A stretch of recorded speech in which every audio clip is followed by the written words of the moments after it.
Good morning guys. Gagawin natin yan ay Benz na V8. Papalit tayo ng thermostat. At located siya doon. Ayan. Bali ito yung mga tatanggalin natin. Itong tubo ng air filter nya. Okay. Umpisa na natin. Ito na, nakalas natin yung kanyang pinaka thermostat housing. Ayan na at humiwalay. Ayan yung thermostat nya, humiwalay na. Susungkitin natin.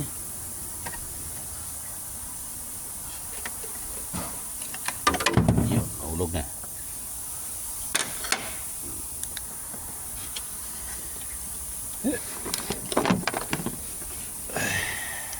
Siya. Yan. Ito na siya. Bali ipapalit natin ito.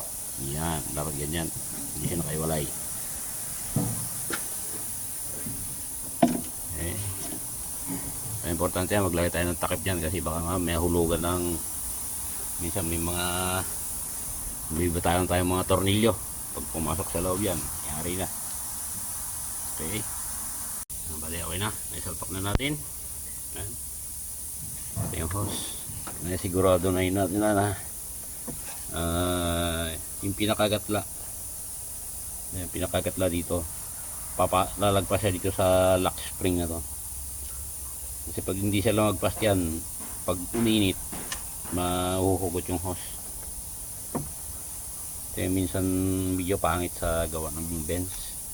Madali kasi gaganon mo lang minsan sumasablay minsan. Kasi nangyari na sa akin yung ganyan. Di tumunog yung kadila lang pala tumunog. Pag salpak na nag-click na doon sa kabila, dito pala hindi pa.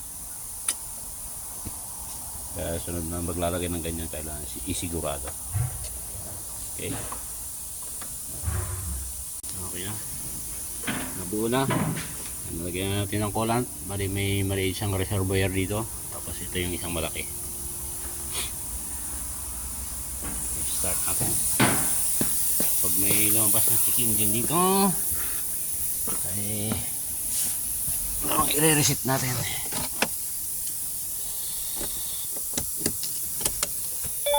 카드를 넣어주세요. Ano daw?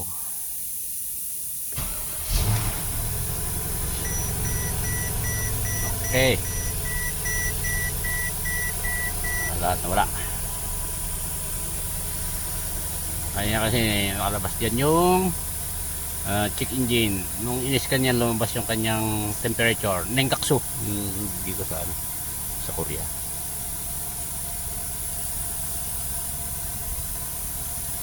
Okay.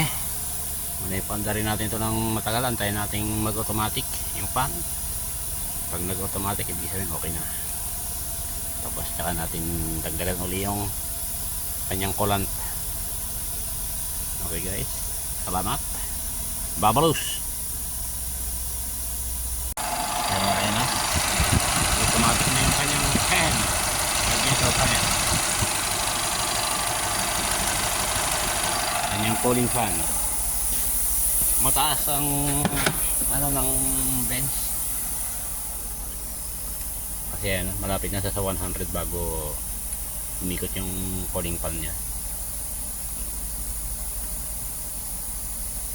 Ganyan kataas. Okay, solved na.